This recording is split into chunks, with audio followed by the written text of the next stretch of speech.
Holy shit! Predator vs. Spider-Man Issue 2. So, 8.5 million people live in New York City, and they're all out of power on what turns out to be the hottest night of the year. I mean, it is hot. Hotter than Alexis, Texas. Hot as hell. And all across the city, utility workers are scrambling to repair the grid. But what they don't know is the kind of darkness they're really up against. Suddenly, down below, one of the utility workers hears a loud scream. And it's coming from the subway. So he pries the door open, and shit! It's like a river of blood flows out. Look at all the bodies. But through all this horror, someone is still alive. Someone is screaming for help. And it's the Predator! Dear Lord, look at this thing! We then see MJ run out with her newfound friend, the girl that was claustrophobic on the train. So somehow they survived, and now that they see that the Predator is distracted, this is their chance to run. Meanwhile, and I do mean as MJ is running for her life, Peter gets a knock on the door back at his apartment, and he thinks it's MJ, who forgot her key yet again. When he opens the door, in the Spider-Man suit, it's Detective LaPerle. He then immediately slams the door. I'm guessing she probably didn't see him in the suit because all the power is out. It's completely dark, so it's probably dark in the hallways, and it's probably dark it's definitely dark in the apartment, so she probably didn't see it. But she tells him, I'm Detective LaPerle. But you already know that, don't you? He's banging on the door trying to confront him because he has pictures of a crime scene that wasn't even reported yet. So she wants to know, how the hell did you get those pictures? And with Parker slamming doors, refusing to come to the door, she's getting even more and more suspicious. She tells him, you got 5 seconds to open this bitch or I'm busting in. He then tries to tell her that there's a second crime scene, massacre, bloody massacre, but the killer left a big pile of cash behind. Yeah, she don't give a shit though. She busts in, tells him to get down on his knees and put his hands up. But at that point, Peter's already gone. And what the hell? Man, there is an attack on New York. There's a killer on the loose. There's a cop after him. MJ is missing. The power was out. And the temperature is in the triple digits. This is not a good day for Peter. On top of everything, his spider sense is going off so much, it's almost like his brain is itching, but he can't pinpoint a threat. The whole city just felt alive with danger, above and below. We're then taken to the New York Library where Peter does a little bit of detective work. Since all the power is down, he doesn't have a computer, so he has to do this the old-fashioned way.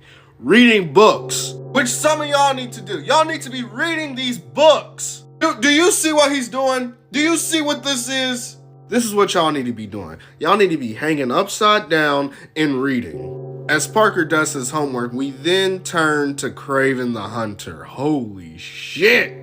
Lately, Kraven has been so very bored. However, seeing this shit, he's not so bored anymore. Because whoever did this, whatever did this, they are now worthy of Kraven the Hunter. As Kraven looks at the mutilated bodies, he noticed how the killer takes trophies, which means he must have a den somewhere to put all these trophies. To skin a human being so perfectly, this dude must have some pretty amazing tools. And judging by the footprints left behind, he might be reptilian, but he's definitely 8 feet tall. And one other thing, Spider-Man has been here recently. He set up a trap waiting for the killer. Suddenly, Detective LaPerle busts in again. Kraven tells her, you would be wise not to aim that at me. I have no quarrel at you. And she responds saying, I got a quarrel with anybody who keeps company with a room full of skinned bodies. Now put your fucking hands behind your back. So he does it. Yeah, that's a good boy. Keep behaving. And then he attacks her. He throws her around, which triggers Spider-Man's trap, and now she's caught in webs. Kraven knows that if Spider-Man knows about the Predator, then this is more than just a hunt. It's a race. So the Predator is racing to kill as many as he can, Kraven is racing to kill the Predator as fast as he can, and Spider-Man is racing to stop everyone, I guess.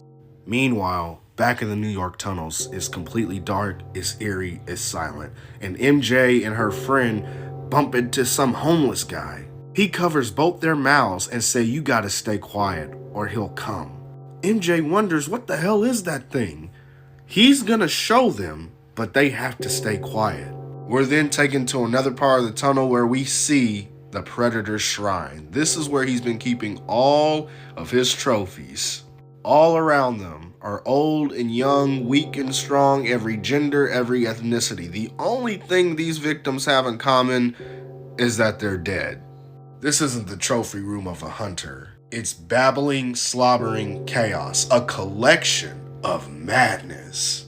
Meanwhile, back at the Daily Planet, the Daily Bugle. Man, this ain't Metropolis. If it was, the Predator would have already been stopped. Meanwhile, back at the Daily Bugle, Peter has come back in Mr. Jameson's office with some books. And he realizes this has been going on for a long time. In times of war, in times of plague, in times of drought, whenever things got dangerously hot, bodies turned up like this.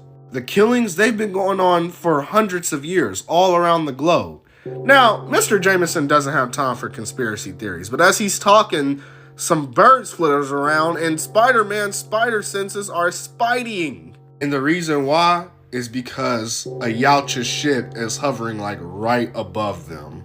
And holy shit, it's multiple! I thought it was just one Predator. It's a whole hunting party. See, before the power went out, when Peter saved the story about the killings to the Daily Bugle, that photograph of the crime scene triggered an algorithm that had been lying in wait for exactly such a visual signature.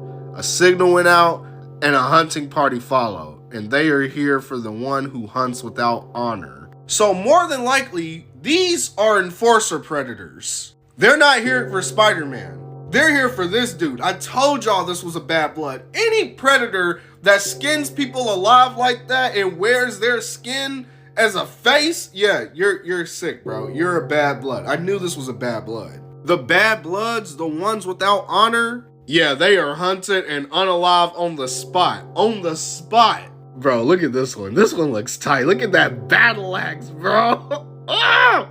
Guys, I cannot wait for issue 3. It sucks. Spider-Man still ain't went up against the Predator yet. Look, but man, is this shit good.